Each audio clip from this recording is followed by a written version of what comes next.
are you? How have you been? Nice to see you. Today we're going to be talking about choices, at the moment decisions as to do something or to do something different.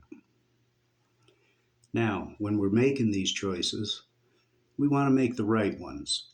So, we're going to talk about choices in a story format. This is a tale of two choices. Yes, it's ripped off from a certain book. If you use your imagination, you can probably figure it out. It was the best of foods. It was the worst of foods. Oh, by the way, brought our little mascot in today.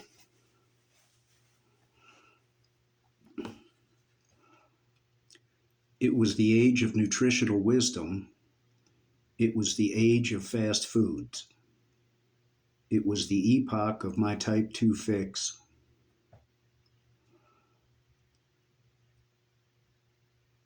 It was the epoch of MAD, also known as Modern American Diet. It was the season of lean. It was the season of decadence. It was the spring of growth. It was the winter of declining health. We had every option before us. We had nothing to lose. We are going directly to health. We are going the other way. At every moment, we are confronted with choices in every area of life, and how we make these choices can determine many things, whether we're rich or poor, or in our case, whether we are healthy or sickly, particularly type 2 diabetes. When we make these decisions, it doesn't stop there. It continues on for a long time and has a huge effect, bringing either good or bad results. Here and now, we are focused on type 2 diabetes, food intake, and optimal health. Question. Choice 1. Do we have bacon, toast, fried eggs, and OJ? Okay, don't even get me going here. Bacon is one of the most toxic, if not the most toxic, food on the planet that we can eat.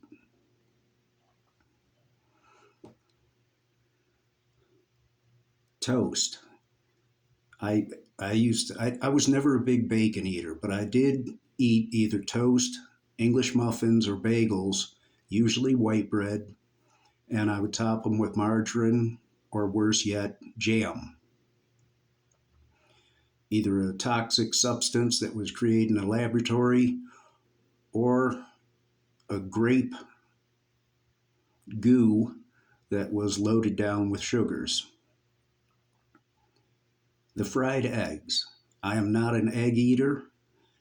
Eggs themselves are not bad for you, no matter what you've heard. They are a great source of protein, very little, if any, fat, and they are an excellent source of choline. Matter of fact, I believe they're the only food source of choline without supplementing. OJ, the orange juice.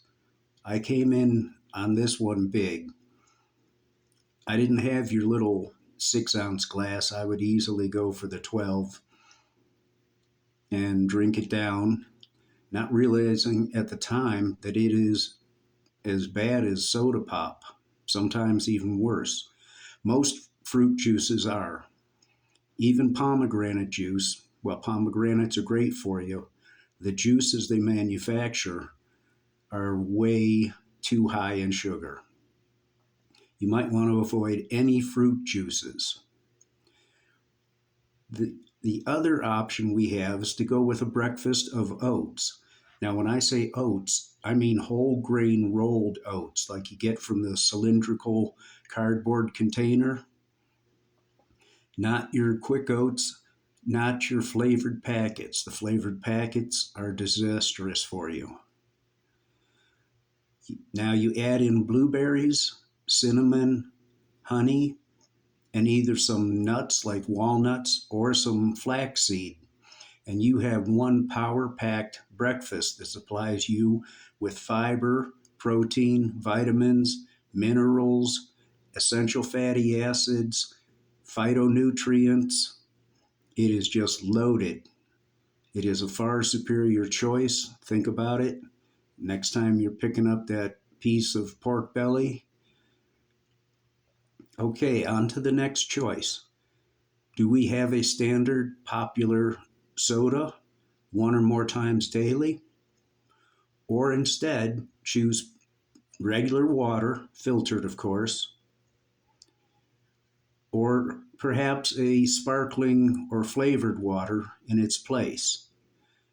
What could this little change accomplish?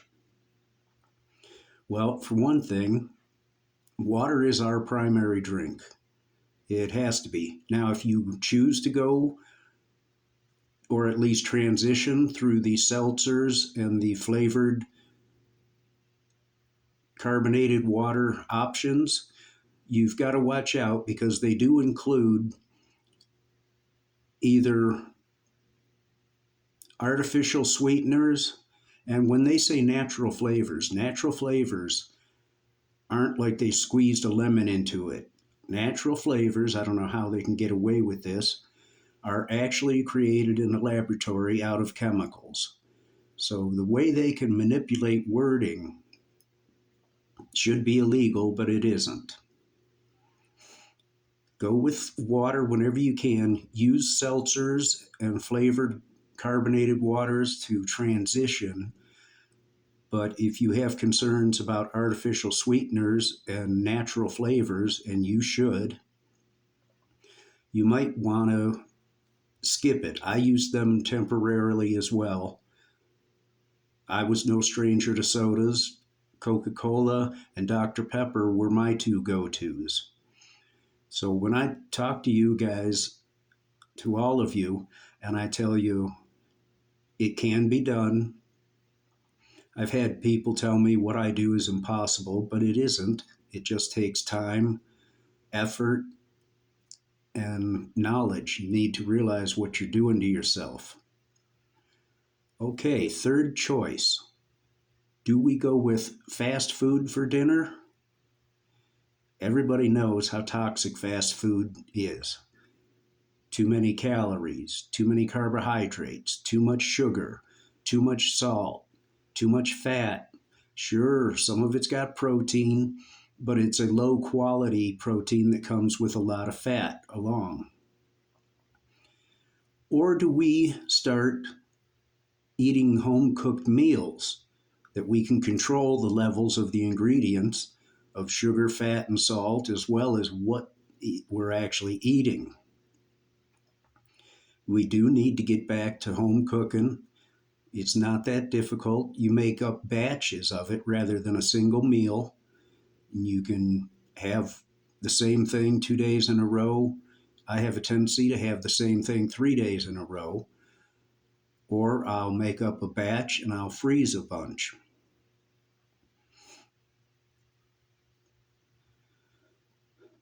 What type of difference do small, insignificant choices make over time? Well, for instance, if you do have that soda daily, here's what you're getting with it. Over the course of a year, as far as daily goes, weekly, monthly, annual, calories we'll start with. Daily, it's about 140 calories to consume most soda pops. Some might be even a little worse. Weekly, that adds up to 980. If you have a soda every day, and we're talking just one soda, we're not talking two or three. I have actually met somebody that drinks 8 soda pops a day, and she looked it. She was quite obese. I'm sure she was type 2. Monthly, you come in with 4,340 calories. That's quite a bit, but wait till we get to the annual. If you happen to go to the gym next time you're on a treadmill or something that gives you a calorie count, think about this. One soda pop a day for a year, 51,100 calories. Check how long it takes you to burn that on your piece of exercise equipment. Okay, now we move on to carbs, or what this is in particular is sugar. Daily, that's about 39 grams of sugar.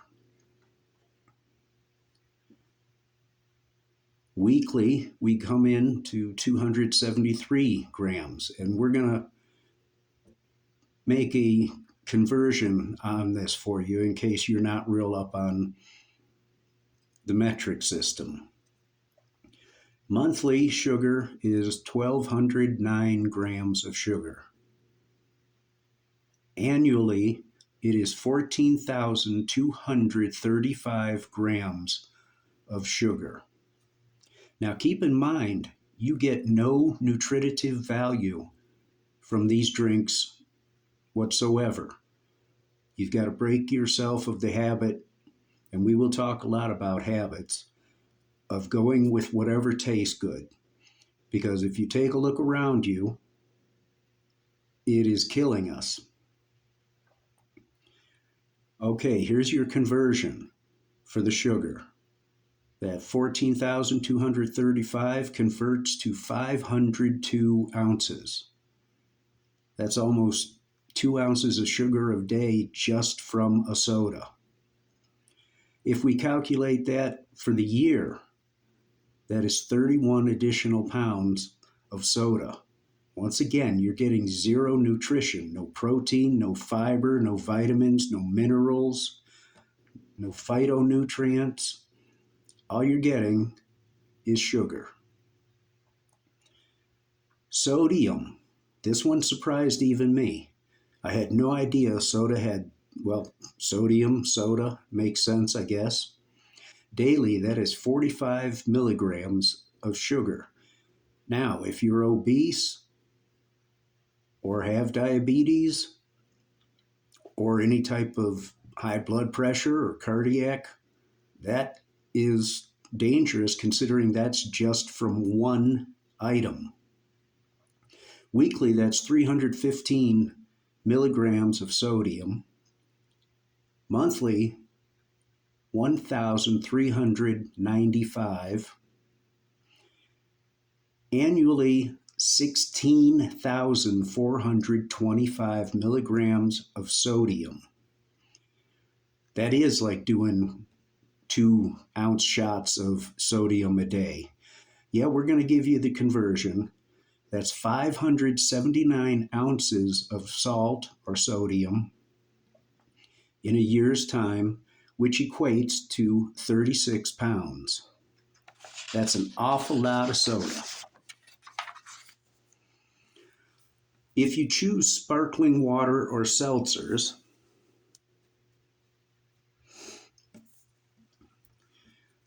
you get 0 calories right across the board. There's, whether it's daily, weekly, monthly, or annually, there's 0 calories. If you're trying to lose weight, go with just some sort of water. Carbohydrates or sugar, 0 daily, 0 weekly, 0 monthly, 0 annually. There is a bit of sodium, but it's nowhere near as much. I didn't bother with the annual calculation because it comes in at like 1/4, somewhere close to that.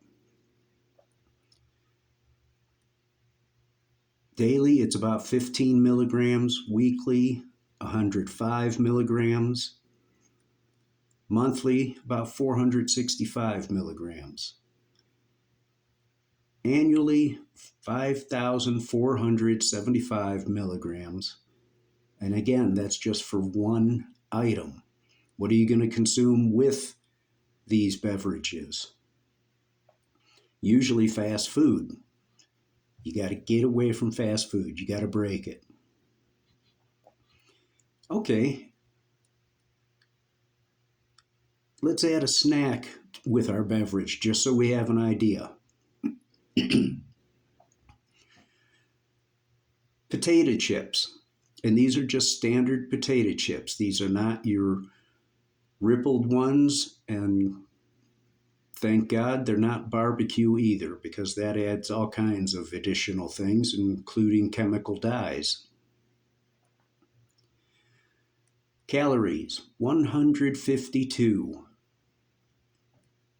And we're just doing daily and annual for this one. We're not breaking it down quite as much.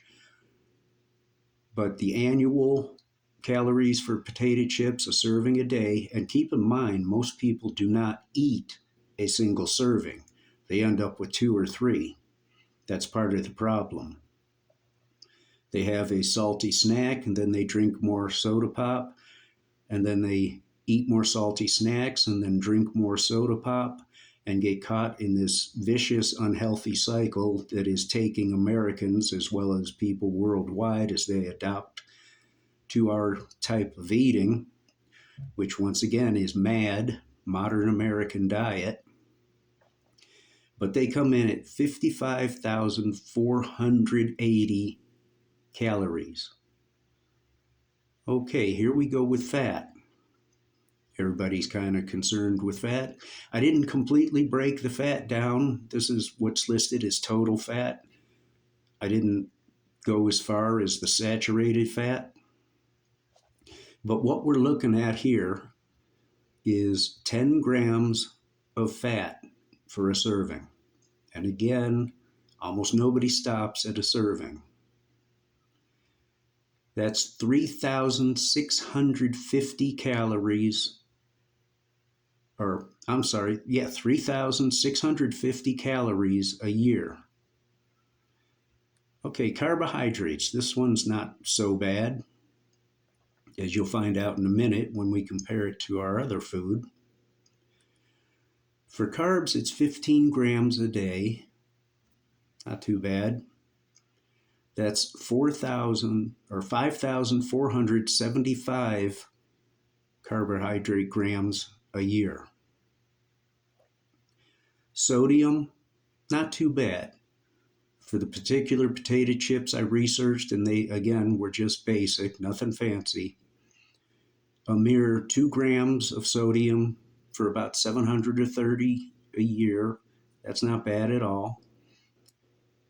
This type of potato chip isn't known for sugar. Your barbecue comes in a bit higher, or maybe your ranch. That's less than 1 gram of sugar per serving if you stick to one serving. And fiber, this surprised me a little bit. Serving claims to come in at 1.4 grams of fiber, or 511 for the year. Not too bad for a junk food, but if you consider all the other things that's coming with it, it's just not worth it. There's no vitamins, nutrients at all. Protein, it comes in at 2 grams of protein per serving, or again, 730, similar to the sodium. Okay, we're going to compare that with popcorn. And what's going to surprise you on this is the carbohydrates, but I'll explain why that doesn't really matter compared to the potato chips. For a serving of popcorn, there's about 130 calories. Over a year, that's 47,450 calories. That's not too bad.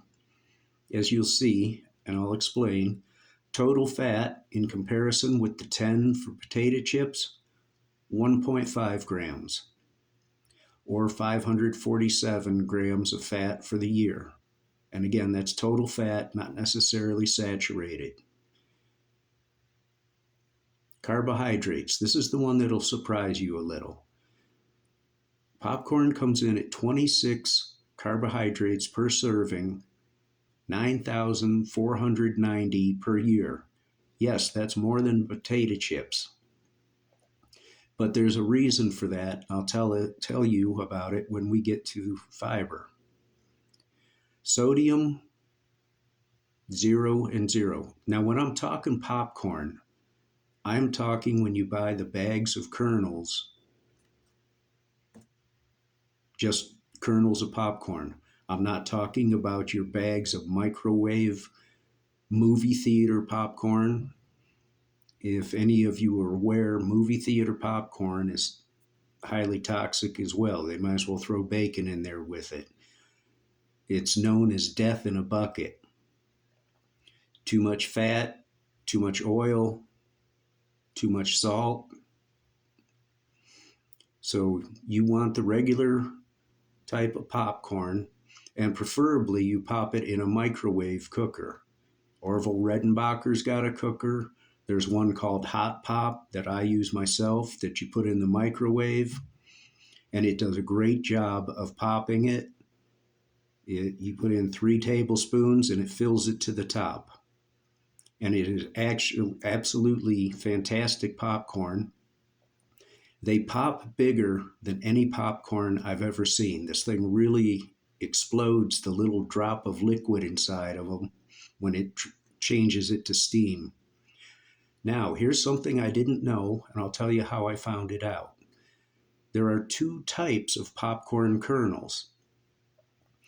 Primarily, there is the yellow kernel of popcorn, and it is what you should go with. Trust me on that, because one time I accidentally bought the white, and it burns easier, it seems to, and it doesn't pop anywhere near the volume of the yellow popcorn. So read the little bag at the bottom. Also, popcorn is extremely cheap compared to potato chips. You can get a huge bag of popcorn, like a pound, for about $2. You don't need the gourmet popcorn. All gourmet popcorn means is you're going to pay a lot of extra money for our profit levels. Fiber in popcorn, this is where it comes in. 4 grams of fiber per serving. That's not bad. Or 1,460 for the year. Popcorn is a much better option, and per serving you get 3 grams of protein, highly digestible protein, 1,095 grams of fiber over the year. Now, somebody